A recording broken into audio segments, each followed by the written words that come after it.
Hindi titikom kanyang bibig. Sa taglay niyang kulit, tsak ika'y mapapaibig. Ang bibi mo at ang bibi ko. I love you! Love you, pare. Bibo!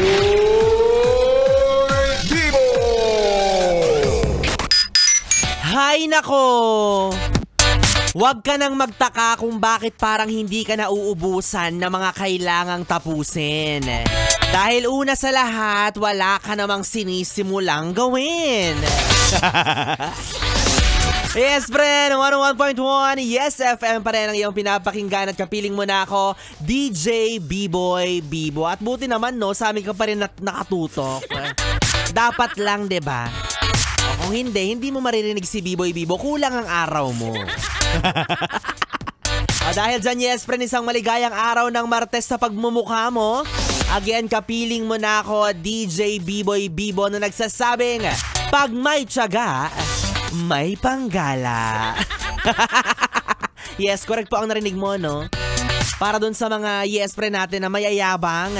Dahil nasa outing pa rin hanggang sa mga oras at araw na ito. Grabe naman kayo. Tag-ulan na, oh. Ano, pulmonya ba ang habol natin dito? Diba? Talaga nga namang sinusulit ang panahon. Kasi sila siguro yung mga kagaya ni B-Boy Bibo na ayaw maarawan. Pero gusto maglangoy-langoy. Mag-swim-swim ba, diba? Nang hindi nangingitim at hindi kailangan ng sunblock. So, ginawa nilang paraan or dahilan ng tag-ulan. Diba? Para makapag-outing sila. Humabol pa, diba? Kalain mo yun. Pinayagan ka ng kumpanya mo. Grabe na yung pagsisinungaling mo, ha? Ang usapan, sick leave daw, pero atleta lumangoy, eh. Grabe yung backstroke, eh. Hindi, go, joke lang, no? Enjoy mo lang yan, yes, friend. Dahil alam ko naman na pagbalik mo ng trabaho, tambak na rin yung gagawin mo. Deserve. Pero okay lang. Alam ko naman na mas deserve mo ang pahinga na yan. Deserve mo ang mag-enjoy sa buhay, di ba? Kasi aanhin mo nga naman ang limpak-limpak na pera kung wala ka namang panahon para magsaya. Aanhin mo na nga naman ang magandang trabaho kung wala ka naman ng oras para sa mga taong mahal mo. Kaya go! Habang bata ka pa, habang may panahon at kaperahan ka pa, gamitin mo yan para ma-enjoy ang buhay. Lalo na't lately, di ba? Ramdam na ramdam ko at alam na alam ko na nababurnout ka na sa mga pinaggagawa mo sa buhay mo. Ano ba kasi yan? Ang dami mo naman kasi masyadong roles. Kahit ako napapagod sa mga responsibilidad mo, nakikita pa lang kita, pagod na ako, eh. Ay, may mga ganyan kasi si B-Boy, rapper na rin talaga, eh. Pagod na rin talaga magsalita-salita. Hindi, aminin nyo, no? May mga ganyan talagang klase ng tao.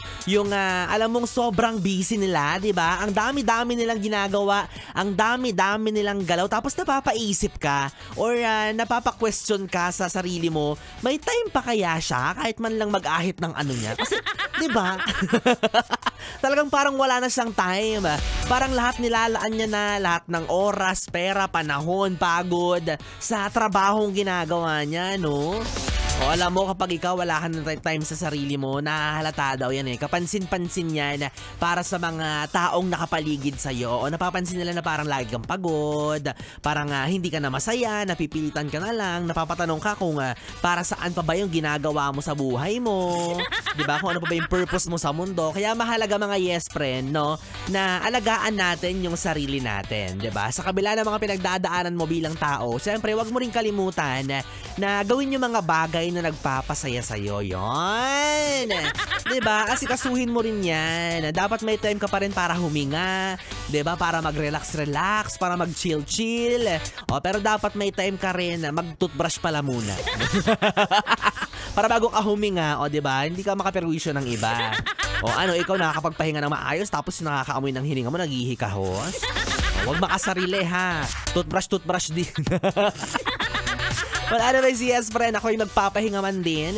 sa aking pagtalak at pagsasalita sa mga oras na ito dahil ibibigay ko na sa inyo ang panahon para ituloy ang ating tugtugan, ang ating mga nagagandahang kantahan para sa programa ni Biboy Bibo. Nako, hanggang mamayang alas 12 makakasama niyo po ako para sa ating BB Time. Kaya naman dito ka lang sa 101.1 Yes FM Solid.